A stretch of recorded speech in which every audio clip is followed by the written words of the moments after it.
Praise the living Jesus. Amen. Amen. Brethren, let's begin to appreciate the King of Kings and the Lord of Lords this morning for another new day that the Lord has made. I will rejoice and be glad in it. Father, we thank you. Father, we glorify your name this morning. King of Kings, we worship you. Lord of Lords, we adore you. We give you all the praises. We give you all the praises. Blessed be your holy name in Jesus' name. Father, we thank you for the privilege of being among the living today. Thank you for the gift of life. Thank you for being in good health. We worship you. We adore you. There is nobody like you. Take all the glory, O Lord. Take all the glory, O Lord. Lord, we worship you. Lord, we magnify your holy name. We glorify your name. We exalt your holy name. You are worthy to be praised, Lord. You are worthy to be adored. Blessed be your holy name. Blessed be your holy name. In Jesus' mighty name. Brethren, let's begin to appreciate the King of Kings and the Lord of Lords for his mighty work that he is doing in the land of Italy. Let's thank him because the effect of coronavirus is wearing down gradually in Italy. Let's thank him because many that have been diagnosed with the sickness, they are being healed now. Let's appreciate the King of Kings and the Lord of Lords because everything is turning around now. Father, we appreciate you, we glorify your holy name, we exalt your holy name, we lift your name high. For the great and wonderful things you are doing in this land of Italy, for your healing that has begun in this land. Father, take all the glory in the name of Jesus. Father, we thank you because what you have begun, you are going to perfect it. We worship you, we adore you. Take all the glory, O Lord. Take all the glory, O Lord. Take all the glory, O Lord. Lord, we worship you, Lord, we adore you. Blessed be your holy name in the name of Jesus. Brother, let's ask the King of Kings and the Lord of Lords, Father, open my understanding as I hear your word this morning in the name of Jesus. Father, open my understanding as I hear your word this morning in the mighty name of Jesus. King of Kings and Lord of Lords, we pray, Father, open our understanding as we receive your word this morning in the mighty name of Jesus. Open our understanding, O Lord, in the mighty name of Jesus. Let's ask him to open our understanding in Jesus' mighty name. Now, brethren, you want to call on the King of Kings and say, Father, speak to me this morning in the name of Jesus. Send me your word this morning in the name of Jesus. I need a word from you, Lord. Send me your word this morning in the name of Jesus. Let's open our mouth and begin to talk to the King of Kings. Father, send your word this morning in the name of Jesus. One word from you is what we need for our situation to turn around. One word from you is what we need for that uncommon favor, for that uncommon breakthrough. Father, send your word to us this morning in the name of Jesus. Send me your word personally this morning in the name of Jesus. We thank you and we exalt you, Lord, because you have heard us. In Jesus' mighty name, we have prayed. Praise the Lord. Praise the living Jesus. We turn our Bibles to the book of 1 Samuel chapter 17. The book of 1 Samuel chapter 17. The message is going to be from the whole chapter. By the grace of God, I'm going to paraphrase some of the verses there. Then we read some verses, and as the message goes on, we still make reference to the chapter again. In the book of 1 Samuel chapter 17, we have this story where the children of Israel were gathered in battle against the armies of the Philistines. And the Philistines were on one side, the Israelites were on the other side. And a champion called Goliath came out from the camp of the enemy, from the camp of the Philistines, and he threw a challenge to the children of Israel. I'm going to be reading from verse 1. Now the Philistines gathered together their armies to battle and were gathered together at Shochoh, which belonged to Judah, and pitched between Shochoh and Azekah in Ephes-Dammim. And Samuel and the men of Israel were gathered together and pitched by the valley of Elah, and set the battle in array against the Philistines. And the Philistines stood on the mountain on the one side, and Israel stood on the mountain on the other side. And there was a valley between them. And there went a champion out of the camp of the Philistines, named Goliath of Gath, whose height was 6 cubits and a span. And he had an helmet of brass upon his head, and he was armed with a coat of mail. And the weight of the coat was 5,000 shekels of brass. And he had greaves of brass upon his legs, and target of brass between his shoulders. And the staff of his spear was like a weaver's beam. And his spear's head weighed 600 shekels of iron, and one bearing a shield went before him. And he stood and cried unto the armies of Israel, and said unto them, Why are ye come out to set your battle in array? Am not I a Philistine, and ye servants to Saul?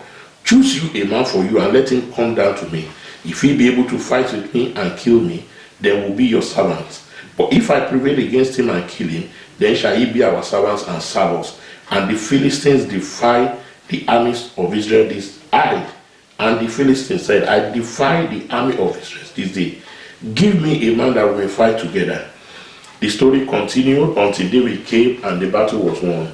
Praise the Lord. Brethren, this morning by the grace of God, I'm going to be teaching on what I title The Secrets of Victory. The secrets of victory. What is victory? Victory is facing Goliath and bringing down the head of Goliath. Praise the Lord. Victory is facing challenges that are out of this world. Italians we call it fuori mondo. Battles that are, it is a kind of battle you have not seen before. Is a kind of battle that is strange. But you face that battle and you come out as a winner in that battle. That is what is called victory. Victory is facing the forces of hell and coming out rejoicing over them. Praise the Lord. In this short place that we just read now, when you look at the battle here, Goliath was a man that was out of this world. Fuori mondo, like Italians would say. He was a man out of this world. The Bible said he was 6 cubits and a span. Goliath was over 9 feet tall. The armor and everything he was carrying was so heavy, but with that weight, he can still walk majestically and still fight on the battlefield. Goliath was an uncommon enemy. Praise the Lord.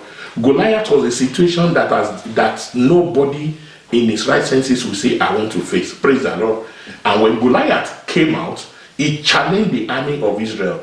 He said, you give me a man to fight me. If that man is able to kill me, to defeat me and kill me, we will be your servants. But if I defeat him, you will be our servants. The army of Israel, everybody was afraid. Everybody ran away. Why were they running away? That was the first time they were seeing this kind of man coming out to come and battle. Praise the Lord. They have been used to fighting people that were about their height, that were not that tall. But this one was a problem that was out of the ordinary. Praise the Lord. But what happened? The father of David sent him to the field. And when David got to the field, Goliath came out.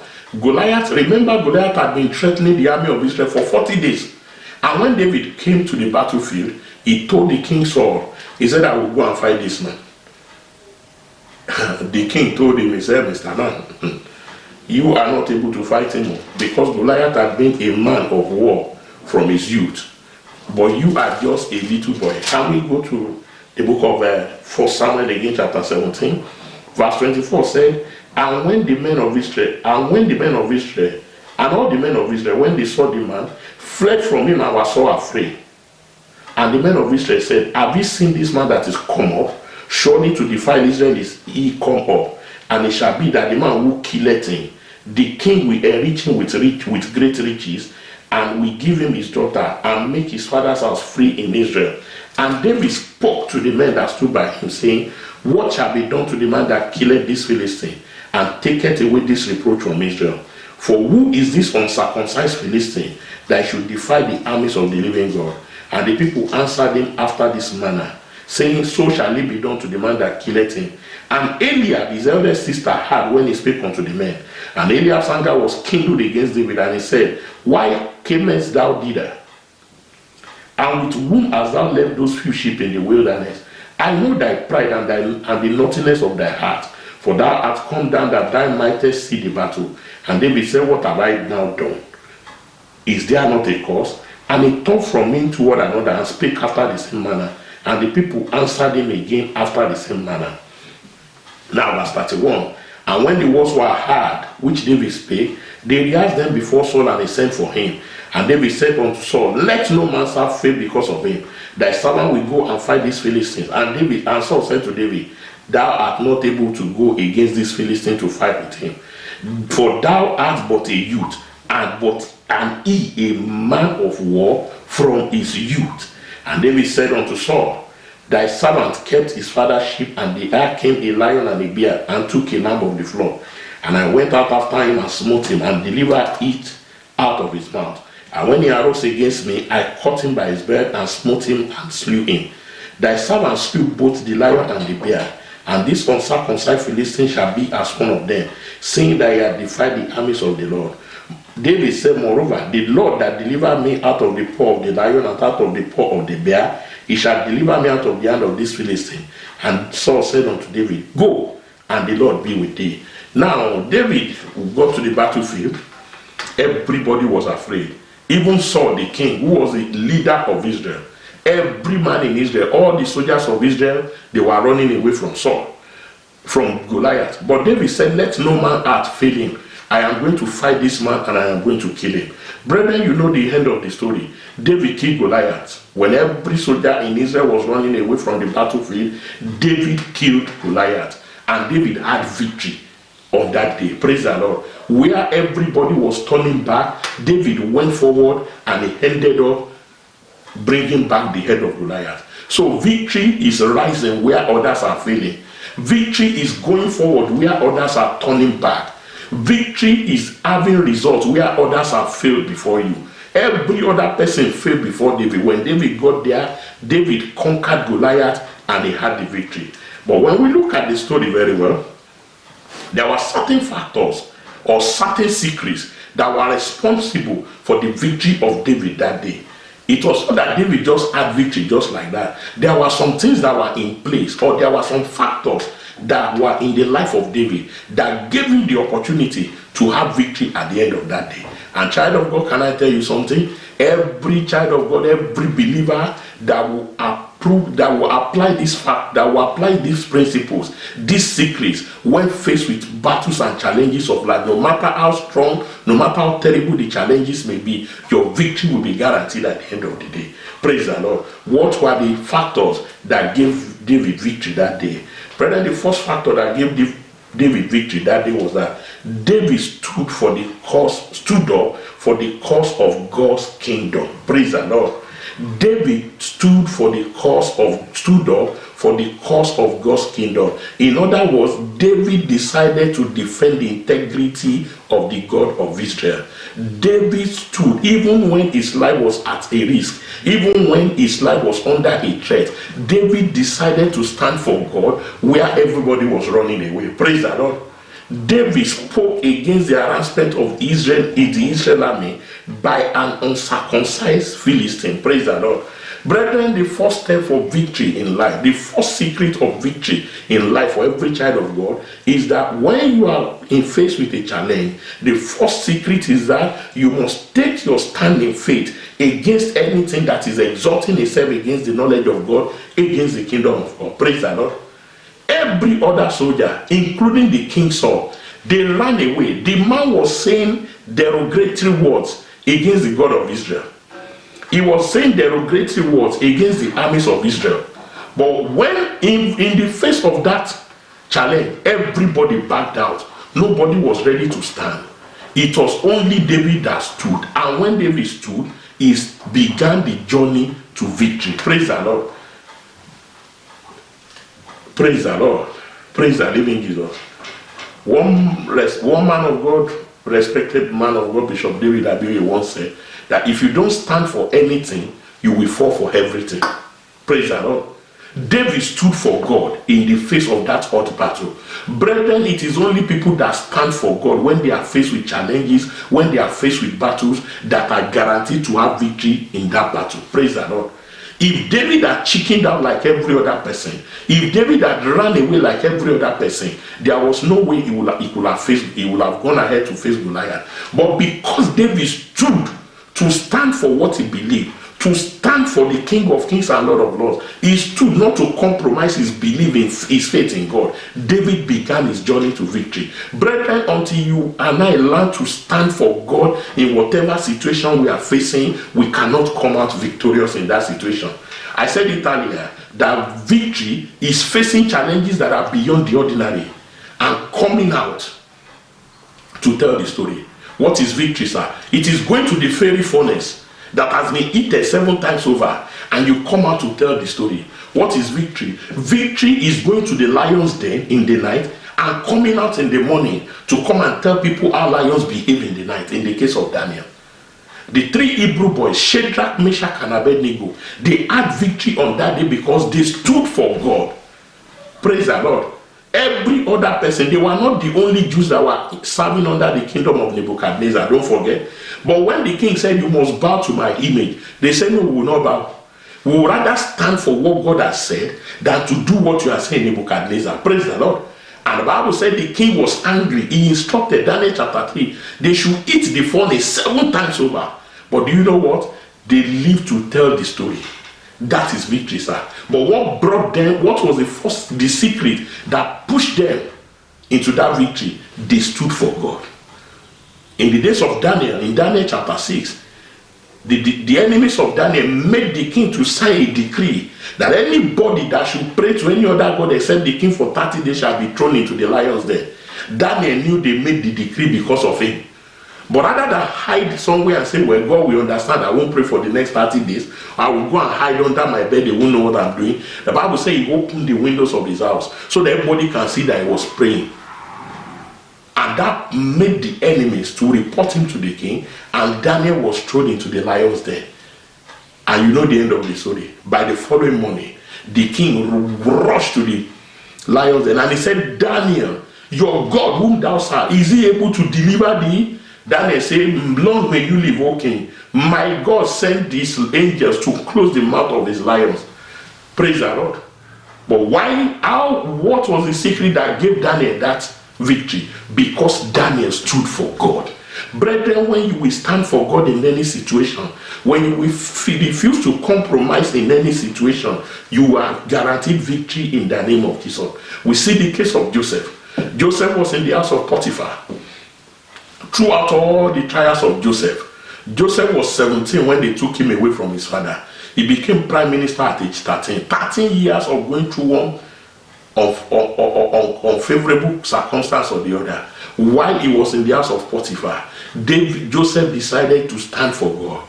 The woman said, lie with me. He said, madam, I will not lie with you. Will I now do this wickedness and sin against God? Can you hear that statement? He was not even concerned about the husband of the woman. Joseph was concerned about God. He said, I stand for God. And if God is the only one I'm standing for, I will not do what you want me to do. And that was the premise upon which the victory of Joseph was handed over to him, because it was the false accusation of the woman that opened the door of the prison to Joseph. But unknown to the woman, she was opening the door of the palace indirectly for Joseph. Praise the Lord.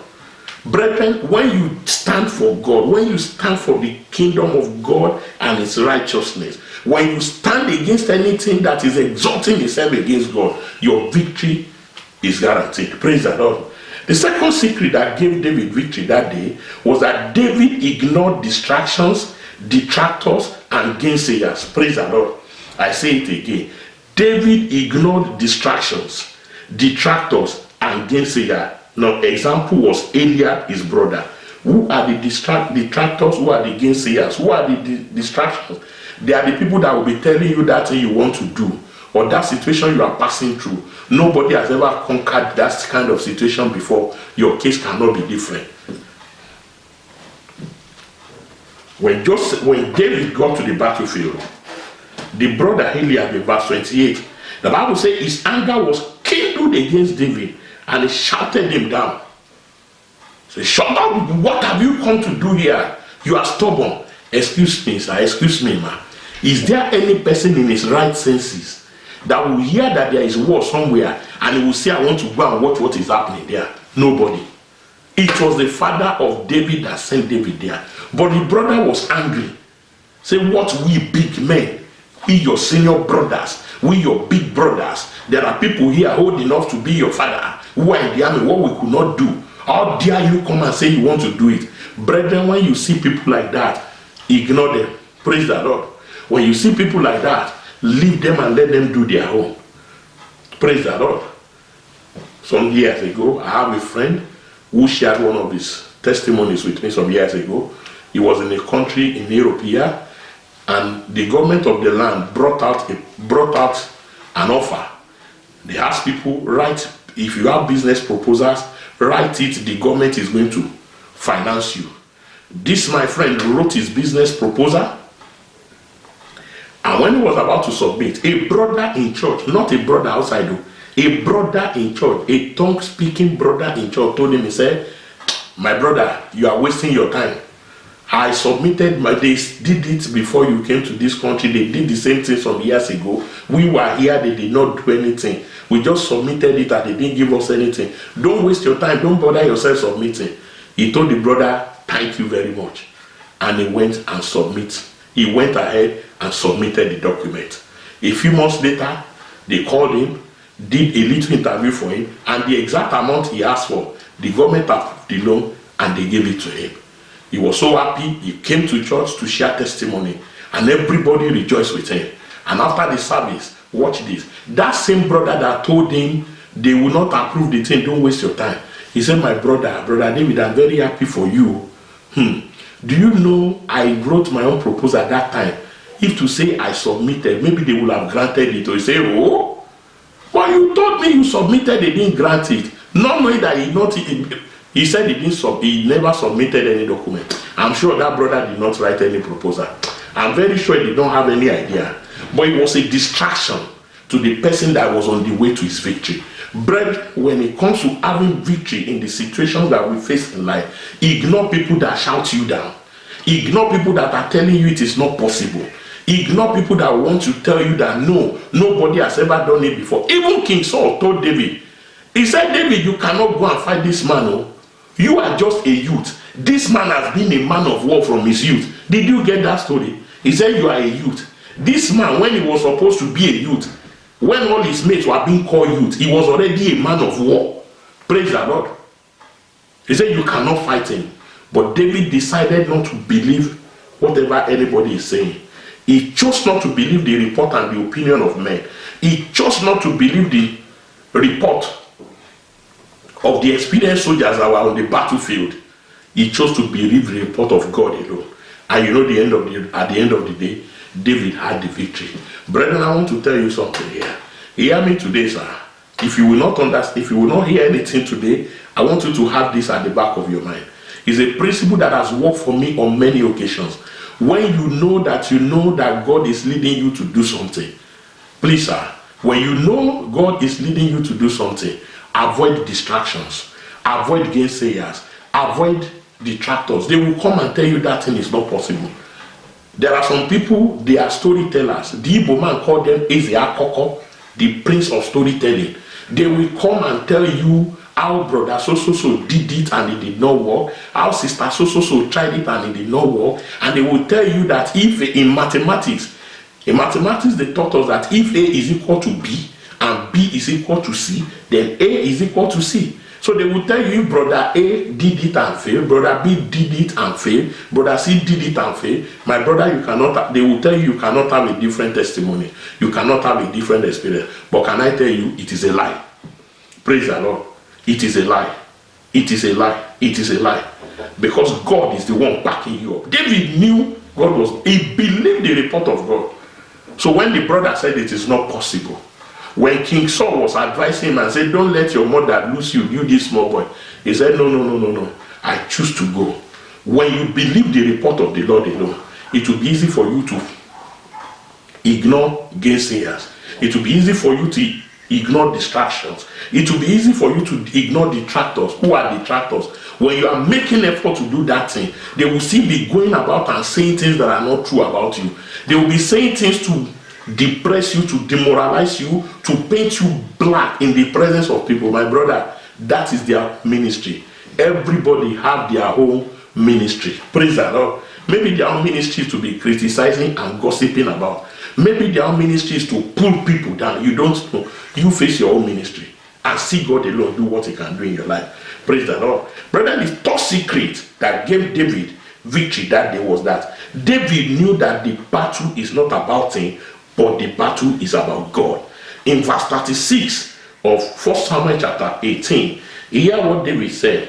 He said, thy servant slew both the lion and the bear, and this uncircumcised Philistine shall be as one of them, saying that he defied the army of the living God. And David said, moreover, verse 37, the Lord that delivered me out of the paw of the lion and out of the paw of the bear, he will deliver me out of the hand of this Philistine. And Saul said to David, go, and the Lord be with thee.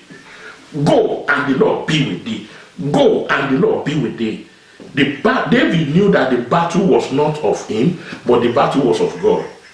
In the book of Judges chapter 4, from verse 1 to 7, Judges chapter 4 from verse 1 to 7, the Bible showed us the story of the children of Israel.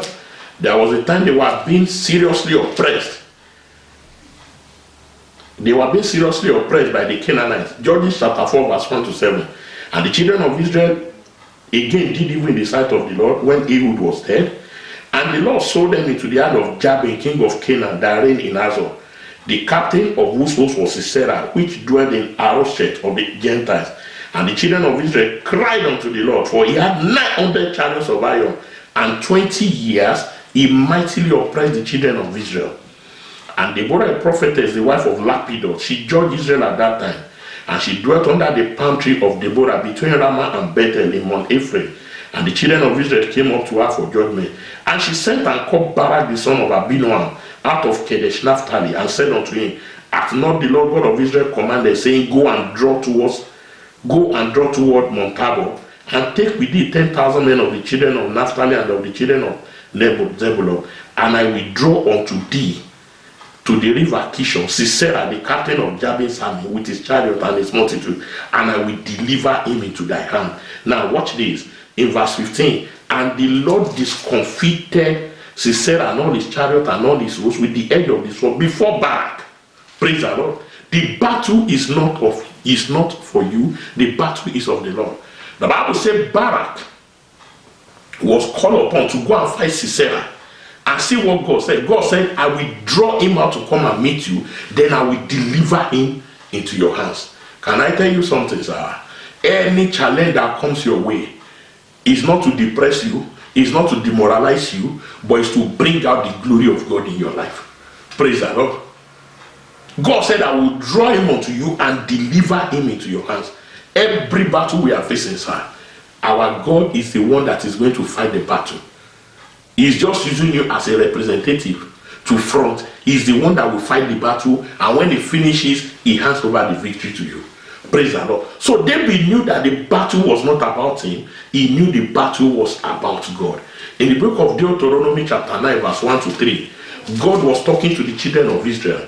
Whatever situation you are passing through, I want you to hold on to this secret very well. Any battle you are fighting, any Goliath that is standing before you, the battle is not about you. The battle is not for you. The battle is of the Lord, and he will fight the battle, and when he finishes fighting the battle, he will give the victory to you. In Deuteronomy chapter 9 from verse 1, God was talking to the children of Israel. He said, Hear, O Israel, thou art to pass over Jordan this day, to go in to possess nations greater and mightier than thyself, cities great and fenced up to heaven, a people great and tall, the children of the Anakims, whom thou knowest, and of whom thou hast heard, who can stand before the children of Anak. Understand therefore this day, that the Lord thy God is he which goeth over before thee as a consuming fire. He shall destroy them, and he shall bring them down before thy face, so shalt thou drive them out and destroy them quickly, as the Lord has said unto thee. Brethren, this is the promise of God for every child of God. He said, when you go to the battle, we know that the Anakims, nobody can stand before them. When they fight in battle, nobody has ever conquered them. But God said, don't worry, I will go before you as a consuming fire. I will destroy them and bring them down. Well, after I've destroyed and bring them down, you will now come and destroy them quickly. Praise the Lord. So whatever battle you are facing, always know this secret. The battle is of the Lord. The battle is not yours.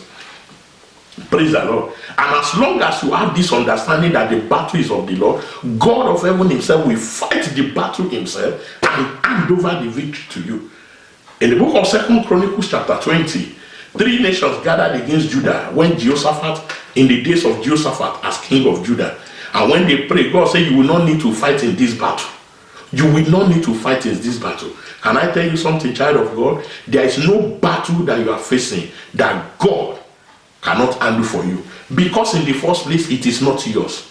Praise the Lord. So no need to frown your face and say, why am I facing this problem? Hey, this problem is too much for me. Can I tell you something? You don't have any problem. The battle is of the Lord. The battle is of the Lord. So David had that understanding. He knew that the battle is of the Lord.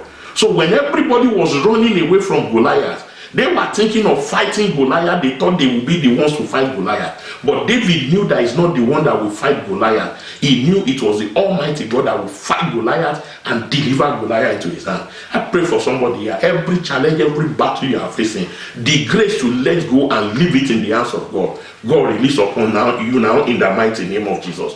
Brother, the number 4 secret that gave David victory that day was that David knew God.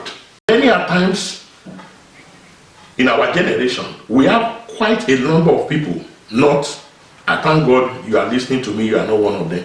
Most of us in the body of Christ today, we know about God, we don't know God. Praise the Lord. Excuse me, there is a difference between knowing about God and knowing God. In the book of Psalms, the Bible said the children of Israel, they knew the acts of God. It was only Moses that knew the ways of God. There is a difference between knowing about God. Oh, do you know God? Yes. Because of what your pastor taught you. Because of the message you had from your pastor. But to know God means you have a personal encounter with him.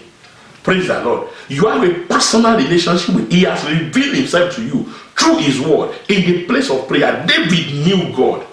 In the book of Daniel chapter 11 and verse 32, the B part, he said, they that know their God, not that they that know about their God, those that know their God, they shall be strong and do exploits. Praise the Lord. I said there is a difference between knowing somebody and knowing about somebody. Praise the Lord. Once there was a time in church I gave this illustration. I asked the people, if they ask you, do you know your pastor, Pastor Muyiwa? Many of them will say, yes, we know him. But I was able to prove it by the grace of God that day that you know about me, you don't really know me. I asked the question, do you know what I like eating most? When I sleep, do you know the side I used to sleep on my bed? Nobody could answer that question. But there is somebody that can answer that question. My wife can answer that question. My children can answer some questions that outsiders cannot know. Why? Because they are in my inner circle. They see me every day, so they know me. But that you see me in church 2 times in a week does not mean you really know me. You may know about me. Praise the Lord. And that is how it is with God. Most of us believers, we just operate one leg in, one leg out relationship with God. We just prefer to be sitting on the fence. It is what our pastors told us. It is what they told us that we know about God. We don't take time to sit down with the word of God and search God out ourselves. Praise the Lord. And that's why there is a lot of confusion up and down now. But can I tell you something? The Bible says, they that know their God shall be strong and do exploits. How do you know God? You know God through his word. You settle down with his word. When you begin to study the word of God on a daily basis, you begin to know him more and more. He will begin to reveal himself to you more and more.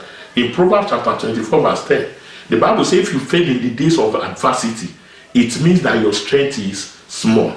But the Bible says they that know their God, when you have the knowledge of God, you will be strong and do exploits. And Proverbs 24:10 says, when your strength is small, you will fail in the days of adversity. In other words, when you are strong, you will succeed. You will not fail in the days of adversity. You will have victory in the days of adversity. David had the knowledge of God. He knew his God. Praise the Lord. He told King Saul, he said, the God that delivered me from the hand of the bear and the lion and the bear, he will deliver this man into my hands. What was he saying? I know my God that is the same yesterday, today, and forever. Praise the Lord. Praise the Lord. Brethren, it is the way you know God that God will manifest himself to you. Elijah knew him as the God that answered by fire. So anything comes to threaten him, he will say, if I be a servant of God, fire fall, and fire will fall. Elisha knew him as the God that confirmed the words of his servant and performed the counsel of his messengers. I checked my Bible very well, reading the story of Elisha. It was only once, in 2 Kings chapter 3, verse 15, that 3 kings came to him. He said, bring me a minstrel and let me hear what God is saying. But when you check Elisha very well, whenever anything comes to him as a challenge, whenever they bring a problem to him and seek solution, he will just say, thus saith the Lord. Because he knows anything he says, God will confirm it. Because he knew he was standing in the presence of God. David knew God as the God of mercy. That was why despite the fact that he took the wife of Uriah, killed the man, God still said he's the man after my own heart. Why? He knew God as the God of mercy. So he clinged to that. My brother, my sister, how much of God do you know? How do you really know this God? David knew him as the God that will fight the battle of his children. David knew that he was a man of war. He said, God will deliver this man into my hands. Praise the Lord. So David knew God. Brethren, For us to have victory in the battles of life, one important secret is this: you must know your God. Because the Bible says, they that know their God shall be strong and do exploit. What is exploit? Exploit is facing Goliath and bringing down the head of Goliath. Praise the Lord. What is exploit, sir? Exploit is going to the fiery furnace and come out again to tell the story. These are exploits, sir. Call them victory, call them exploits, call them anything. But the people know their God. They know their God. Those three boys say, our God whom we serve. This was fire, raw fire that can kill anybody. They say our God who we serve will deliver us. Why were they strong? Because they know God. Praise the Lord. When you know your God, sir, when you know the God you are serving, my sister, when you know the God you are serving, my brother, even when the situation is saying that we kill you today, you will not come out of this alive. You can stand and say, I know the God I'm serving. He has told me he will never leave me nor forsake me. Praise the Lord. I know the God I'm serving. He said, when I call upon him in the days of trouble, he will answer me and deliver me. You must know your God. And how do I know my God? Settle down with the word of God. The word of God, you must take the word of God serious as you want to write the exam on it. It's not only reading, you study the word of God. You meditate on the word of God. While you are doing that, God begins to reveal himself to you. It is not going to be a question of what they told us about God, but what I know about him. In John chapter 4, Jesus met that woman at the well of Samaria, and the woman went to the city, and the Bible said he told all the men, he said, come and see a man that told me all I have ever done. Is it not a prophet? Is this not a prophet? And the Bible said all the men in the city of Samaria, they followed that woman to Jesus, and they implored Jesus, please stay with us, don't go. And the Bible said because of the testimony of that woman, they went to Jesus. And after Jesus stayed with them 2 days, they went back to tell the woman. Can we go to John chapter 4 quickly? Praise the Lord. The book of John chapter 4. Can we go to John chapter 4 quickly? John chapter 4. John chapter 4. Okay. Now, so the Samaritans came unto Jesus. Okay, verse 39. And many of the Samaritans of that city believed on him from the saying of the woman, which testified, he told me all that ever I did. The Bible says many people believed on Jesus because of the testimony of the woman. Now watch this. In verse 40, so when the Samaritans were come unto him, they besought him that he would tarry with them, and he abode there 2 days. And many more believed because of his own word, and said unto the woman, now we believe, not because of thy saying, for we have had him ourselves, and know that this is indeed the Christ, the Savior of the world. After they stayed with Jesus for 2 days, Jesus stayed with them for 2 days. They came back and said, at the beginning, we believed him because of what you said. Now we have believed him ourselves. Can I tell you something? What God reveals to you, nobody can take away from you.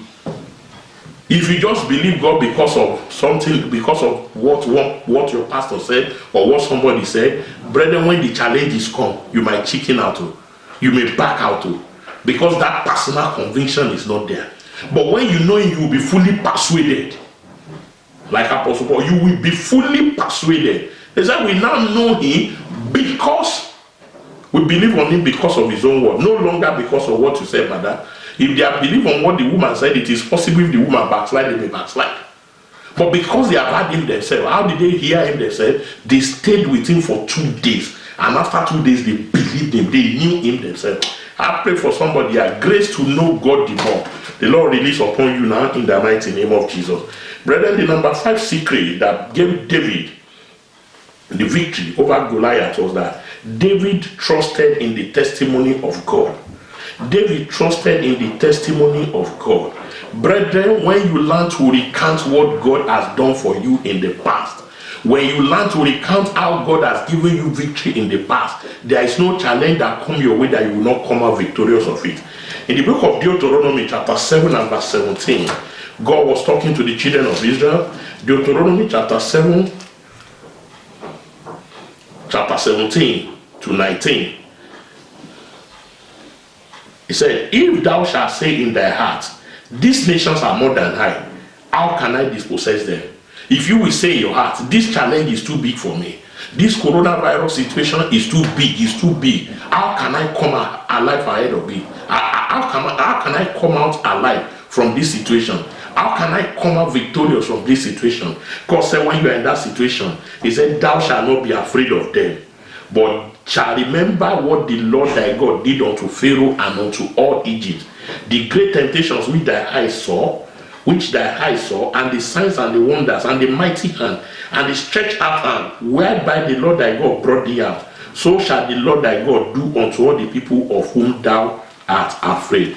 God said, if you see challenges that are bigger than what you have faced before, don't be afraid. Remember how I gave you victory in the past. Remember how I delivered you from the hands of Pharaoh. Remember how I brought plagues upon the children of Israel. Remember upon the land of Egypt. Remember how I opened the Red Sea. He said, when you remember that, when you begin to recount those testimonies, you will move me to do more for you. Praise the Lord.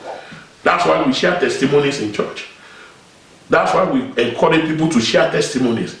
When you share your testimony, David said, God delivered me from the hand of the lion. He delivered me from the hand of the bear. That same God is still alive. He will deliver me from the hand of this one. When you begin to recount what God has done in your life, you are giving him praises. You are giving him thanks for what he has done before. You will move him to do another one. Praise the Lord. In my village, where I come from, they say when a little child learns to say thank you for what you gave him yesterday, he will move you to do another one for him today. It is the same thing with God. God, I thank you because you opened the Red Sea. God, I thank you because you made a way where there was no way. Oh, when I came to this country, I had no document. You made it possible for me to have a document miraculously. You gave me a job miraculously. Now, God, this contract where I'm working, the contract has just finished. I thank you because you gave me one in the past, and I begin to thank you, Lord, because you are giving me another one. You will move him to do another one. Praise the Lord. David believed he trusted in the testimony of the Lord. He trusted in the testimony of the Lord. He trusted in the testimony of the Lord. Brethren, when we learn to trust in the testimony of God, when you begin to recount what he has done in the past, and you begin to tell him, God, you did it before, he will do it again. If you check 2 Chronicles chapter 20, in the book of 2 Chronicles chapter 20, in the days of Jehoshaphat as the king of Judah, the children of Israel, the children of Judah were faced with three nations that came against them. And the Bible says Judah came together to seek help of the Lord. And in verse 6, and said, O Lord God of our father, art thou not God in heaven? And rulest not thou over all the kingdoms of the Eden? And in thy hand is there not power and might, so that none is able to withstand thee? Art not thou our God, who didst drive out the inhabitants of this land before thy people Israel, and gave it to the seed of Abraham thy friend forever? They started telling God the things he has done in the past. They started replaying the testimonies of what God did in the past. And when God had that, he said, don't worry, you have mentioned what I did in the past, I will do more for you. Praise the Lord. Brethren, when we learn to share our testimony, when we learn to rejoice before God, you alone, begin to thank God. God, I thank you because when it seems there was no way before, you made it possible for me to be here. When everything was down, when there was no helper, you brought help. You brought helpers where I was not expecting. Lord, I thank you. When you begin to recount what he has done in the past, you put yourself in a position where God can reach out to you again. Praise the Lord. So David did not believe in any other thing. He believed in the ability of God to save those that trust in him. What was David saying? If you deliver me from the hand of the lion, if you deliver me from the hand of the bear, there is nothing stopping you from doing this for me again. And God said, boy, you are right, I will do it again. Praise the Lord. Brethren, the number 6 victory secret that gave David victory that day was that David conquered fear. David conquered fear. What is fear? Fear is false evidences appearing real. False evidences appearing real. What is fear? Fear is having belief in the words of the devil than not having belief in the word of God. Everybody saw Goliath. They look at the CV of Goliath. They look at the war history, the battle history of Goliath, and everybody became afraid. But what did David? The Bible says, but remember, the Bible said God has not given us the spirit of fear, but of love, of power, but of power, of love, and of a sound mind. 2 Timothy chapter 1 and verse 7. David conquered fear. When everybody was looking at the size of Goliath, David did not allow the size of Goliath to intimidate him. He conquered that fear. Praise the Lord. You cannot face anything. You cannot face neither. Praise the Lord. I wrote here, I said, you cannot face neither conquer anything you are running from. Praise the Lord. Everybody was running away from Goliath. David did not run away from Goliath. In Deuteronomy chapter 9 verse 1 to 3, God was talking to the children of Israel here. Deuteronomy chapter 9 and verses 1 to 3. I read it the other time. God told them, he said, you are facing the people that are bigger, greater, mightier than you. They have fences, the fence of their city reach heaven. He said, but don't worry, I will deliver them into your hand. David conquered fear. When you look at the story very well, if you read 1 Samuel chapter 17, the Bible said when David was going to meet Goliath, David ran to meet Goliath. That is the mindset of somebody that is not afraid. I believe that was one of the reasons that David was able to defeat Goliath, because all through his battle history, ever since Goliath has been fighting wars, people run away from him. He's the one that run after people to intimidate them. But in the case of David, while he was still boasting coming, David ran to meet him and fired the catapult to him. That was the first time in the life of Goliath that somebody, not even a big man, a little boy, will run to him and say, I want to face you.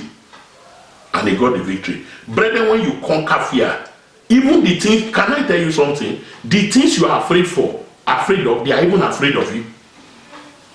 In the book of Joshua chapter 2, when Joshua sent out the spies to the land of Jericho, the children of Israel were afraid of the people of Jericho. But when they got to Joshua chapter 2, verse 9, Rahab the harlot told the spies, and she said unto the men, I know that the Lord hath given you the land, and that your terror is falling upon us, and all the inhabitants of the lands fail because of you. For we have heard how the Lord dried up the water of the Red Sea for you, when ye came out of Egypt, and what ye did unto the two kings of the Amorites that were on the other side Jordan, Sihon and Og, whom ye utterly destroyed.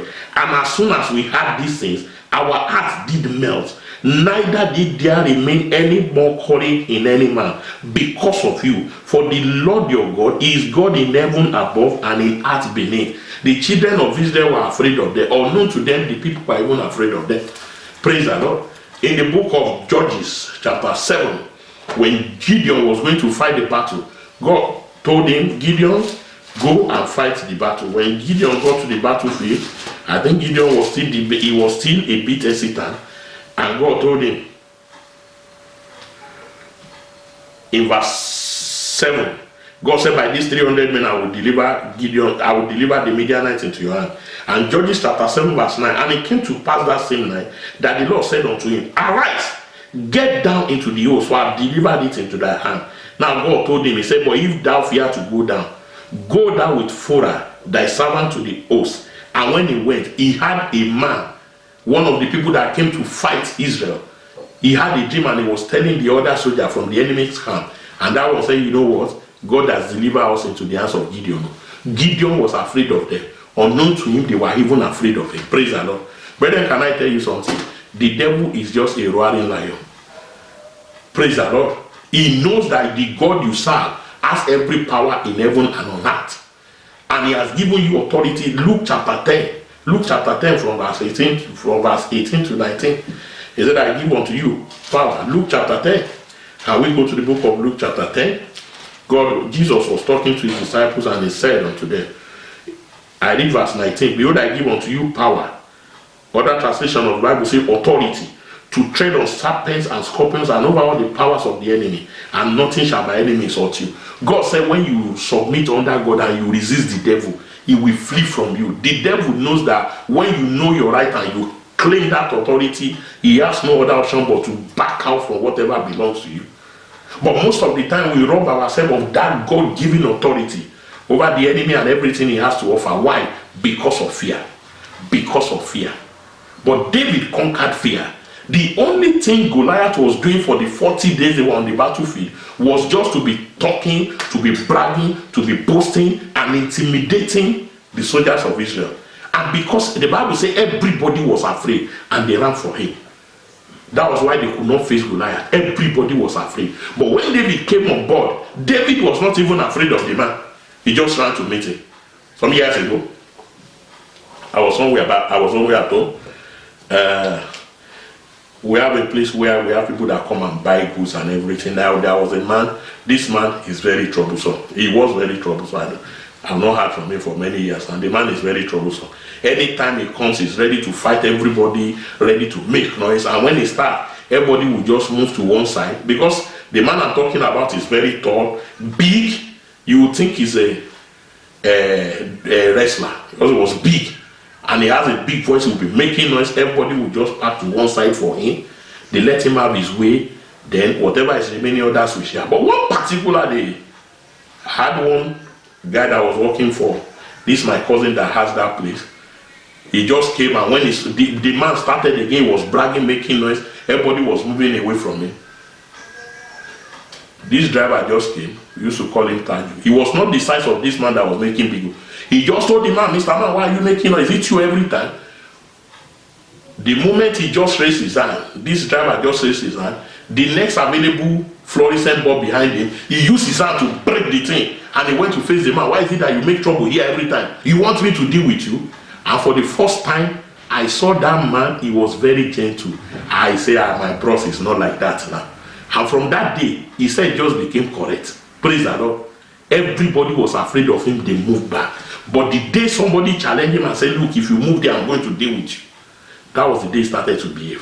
Which means if somebody had done that before, he would not have gone ahead misbehaving. That was what happened to Goliath. For 40 days, the Bible said he was bragging, he was ranting, he was making threats. Why? Nobody challenged him. It was the day somebody challenged him that his head came down. Brethren, can I tell you something? If you will face that fear, if you will conquer that fear and face that challenge and face that Goliath and say, yes, I'm a child of the living God, God will deliver you into my hands today. Today will mark the end of that problem in your life in the mighty name of Jesus. Praise the Lord. Why was David able to conquer Goliath that day? Two more and begin to go. David chose not to rely on the arm of flesh. Praise the Lord.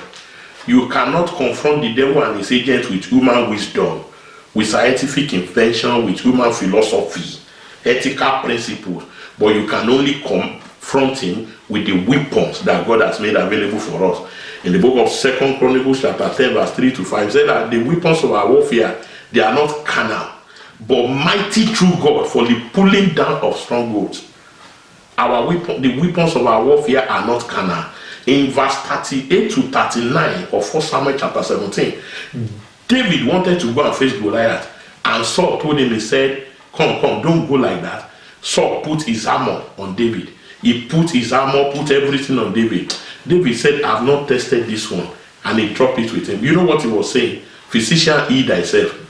When you had all this armor, everything on you, you are not able to face the man. If the armor did not deliver you from Goliath, he cannot deliver anybody from Goliath. Leave it. And he went with the presence of God. Never put your trust in facing any challenges, when you are facing any battle, no matter how life-threatening it may be. Put your trust in God alone, not in the arm of flesh. Not in the arm of flesh. Put your trust in God alone. Put your trust in what God alone can do. Put your trust in the name of Jesus. The Bible says at the name of Jesus, every knee shall bow. Everything that has a name must bow at the name of Jesus. Let that be what you trust in. Praise the Lord. Put your trust in the blood of Jesus. The Bible said they overcame him by the blood of the Lamb and by the words of their testimony. Praise the Lord. Put your trust in God. Not in what doctors are saying, not in what scientists are saying. Put your trust in God. Let your weapon be what God has given to you. Can I tell you something? Thank God for science. Thank God for medical doctors.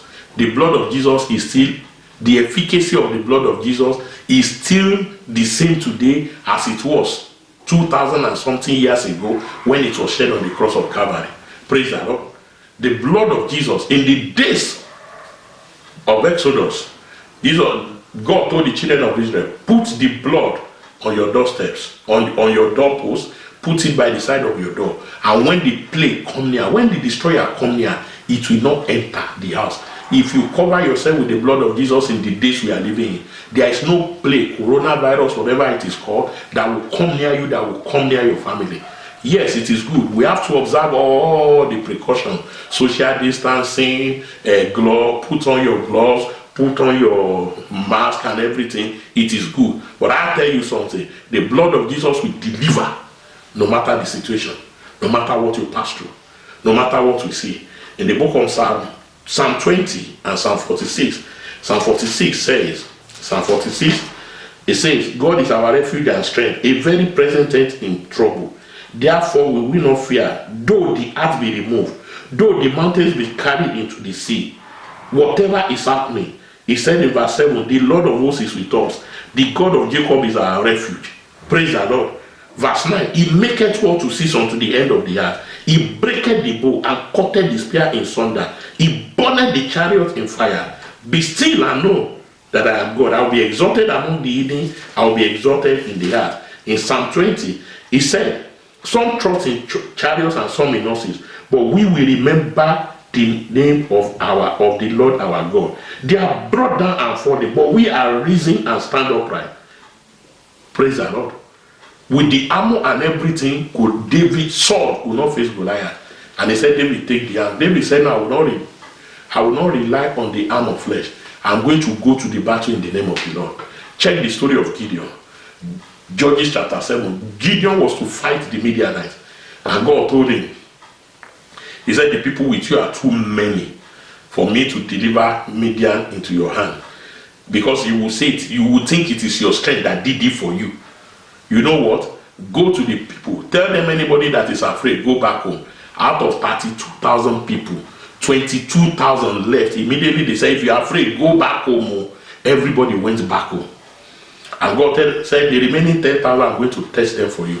And at the end of the day, God selected only 300 men with Gideon, making 301 to defeat an army that the Bible said they are millions. With their animals, with their chariots, they are uncountable. They are like the sand of the sea. God used only 301 men to deliver them. Now watch this.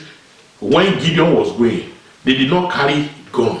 They did not carry bow and arrow. They did not carry spear.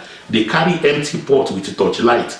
And the Bible said they carried pitchers with fireworks. Maybe what you would call banger today. I don't know. And when the noise came, the Bible said God discomfited the enemy and they started fighting themselves. Brethren, when you learn to trust God and rely on him, he is going to fight the battle for you. People always say, somebody said one day, said the Bible says heaven helps those who help themselves. It is not in the Bible. Heaven helps those who rely on God. Heaven helps those who trust in God. When you put your trust in God and say, God, I can of my own do nothing. You are my only trust, you are my only hope. That is the secret that delivers victory. That is the secret that delivers victory. Praise the Lord. Most of the time we are fighting battles, we want to use other means to fight it. Can I tell you something? Leave it in the hands of God. He knows how to do it. He will sort it out. He knows how to do it. David said, Saul, thank you, King Saul. I'm not using your armor. Let me go and face this man. The name of the Lord alone is enough for me. And God proved himself as Almighty. And how did David get the victory? Number 8, finally, David used his mouth to declare his victory over Goliath before the battle started. When Goliath saw David, he said, you this young boy, am I a dog? 1 Samuel chapter 17, I go back there. 1 Samuel chapter 17. Before the battle began, see what happened. 1 Samuel chapter 17. Okay. And when the Philistine came on and drew near to David, and the man that bare the shield went before him, and the Philistine looked about and saw David, he disdained him, for he was but a youth, and ruddy and of a fair countenance. And the Philistine said unto David, am I a dog, that thou comest to me with staffs? And the Philistine cursed David by his God. And the Philistine said to David, come to me, and I will give thy flesh to the fowls of the air, and to the beasts of the field. Then David said to the Philistine, thou comest to me with a sword and with a spear and with a shield. But I come today in the name of the Lord of hosts. This day will the Lord deliver thee into my hand, and I will smite thee, and I will take thy head from thee. And I will give the carcasses of the host of the Philistines this day unto the fowls of the air and to the wild beasts of the earth, that the earth may know that there is a God in Israel. David said, God will deliver you into my hand. I will smite you and cut off your head. And when you look at the story, David ran towards the man. Verse 51. Verse 48. And it came to pass when the Philistine arose and came and drew nigh to David. And David hasted and ran towards the army to meet the Philistine. And David put his hand in his bag and took his stone, his stone, and slang it and smote the Philistine in his forehead, that the stone sunk into his forehead, and it fell upon his heart, and it fell upon his face to the earth. So David prevailed over the Philistine with a sling and with a stone, and smote the Philistine, and slew him, but there was no sword in the hand of David. Therefore David ran and stood upon the Philistine, and took his sword, and drew it out of the sheath thereof, and slew him, and cut off the head therewith. Are you there? David said, God will deliver you into my hands, then I will smite you. Until God deliver you, I can't smite you. How can ordinary stone finish Goliath? Because God was the one that smote him. And David said, I will cut off your head. Everything David decreed happened the way he said it. Brethren, use your mouth to decree victory over every challenge you are facing. Praise the Lord. In Numbers 14:28, God said, as long as I live, said the Lord of hosts, whatsoever you see unto my hearing, I will do for you. Job 22:28, he said, you will decree a thing and it shall be established unto you. Mark 11:23, he said, if you have faith and you don't doubt, you will say to this mountain, be removed and go to the bottom of the sea, and it will obey you. Brethren, say what you want to the problem. Many a times we speak about our challenges, we speak about our Goliath, but God says, speak to your Goliath, speak to your situation. Tell me what you want me to do. Decree what you want concerning that situation. And it is going to be like that for you. Praise the Lord. Oh, somebody collected letter of termination appointment one day. And he said, you, this letter, you are not my letter of termination of appointment. You are my letter of promotion. Oh, you are not my letter of termination of appointment. You are my letter of becoming self-employed. Anything you say is what God will do for you. Praise the Lord. Because when God created man, he said, let us make man in our own image. What does it mean to be made in the image of God? It means everything God was doing, he wants you to be doing the same thing. And one of the things God did at creation, he said, let there be light, and there was light.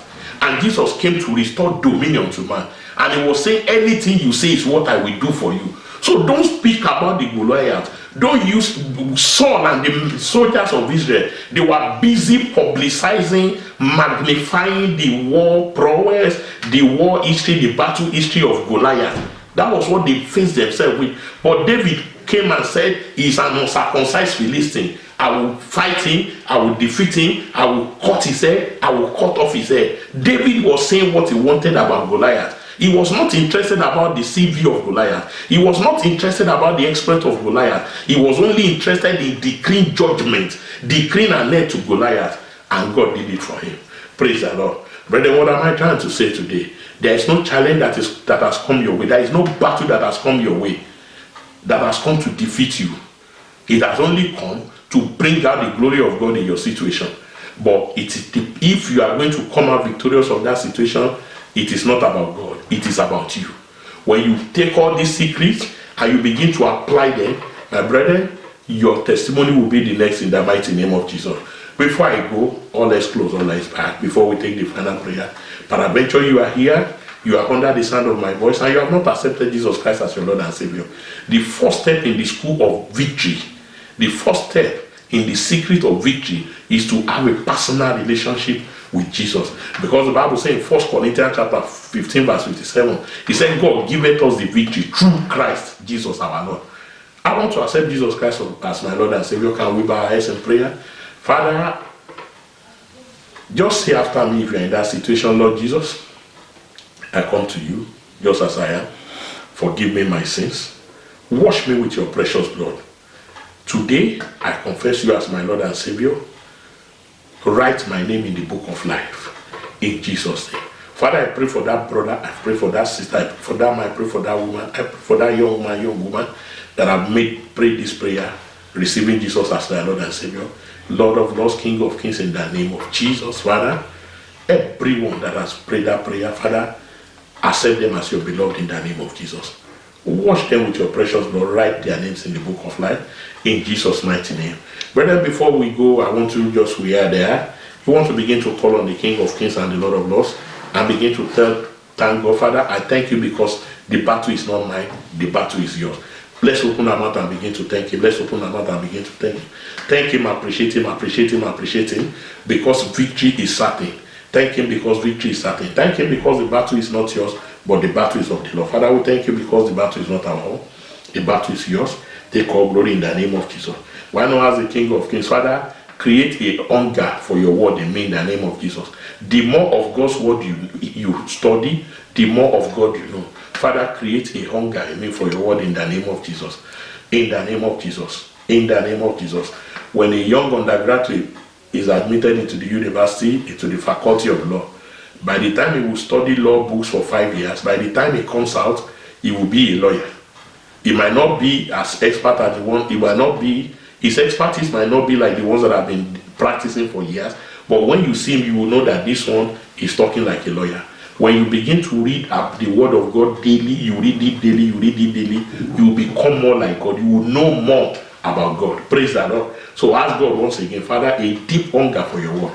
Create in me in the mighty name of Jesus. Let's call on the King of Kings and the Lord of Lords in Jesus' mighty name. Now, where you are, I want you to just take a minute or two. Just 4 times that you know God has given you victory. 4 testimonies of God in your life. Begin to tell him now. Begin to talk to him. Lord, I thank you. You did it for me so time ago. Thank you, King of Kings. Thank you, Lord of Lords. Just tell him. Tell him, appreciate him, appreciate him. Appreciate him for the testimonies you have had in the past. Thank him and appreciate him for making ways for you in the past where there was no way. Thank him for that breakthrough when every hope was lost. Thank him for bringing help when every other person you know failed you. Thank him, thank him, thank him, thank him, thank him, thank him, appreciate him. We appreciate you, Lord. We appreciate you, Lord. Now, finally, you want to decree judgment on that battle you are passing through now. You want to decree judgment on that coronavirus that is threatening you now. Now, any situation that is standing before you as a Goliath, everybody is telling you cannot overcome. Even the devil is whispering to you, you cannot overcome. Now begin to tell that problem to disappear now. Tell the problem, I will see your head. Tell the problem, you are no longer a problem. Now I turn you to a testimony. Begin to decree what you want. What exactly you want God to do. The way you want the situation to go. Begin to decree it now. Begin to decree it now. Begin to decree it now. Libo soperianda libro senteli bragabo. Decree it now. Decree it now. Decree it now and see it happen in Jesus' mighty name. Once again, Father, I want to appreciate you today. You are a faithful God. You are a glorious God. Blessed be your holy name in Jesus' name. Thank you for your word today. We honor you. We adore you. Take all the glory, Lord, in the name of Jesus. King of Kings and Lord of Lords, as we go at this new week, Father, let this be the week of good news in this land, all over the world, in the name of Jesus. Commit all your children in this congregation to your hands, O Lord. Father, in the mighty name of Jesus, everyone under the sound of my voice, Father, let this be the week of divine surprises in the name of Jesus. Remember everyone for good this week. Do what no man can do in Jesus' name. Praise the Lord. The Lord bless you. I'm waiting for your testimony in Jesus' mighty name. Next Sunday we are here. The Lord bless you in Jesus' name. Amen. Praise the Lord.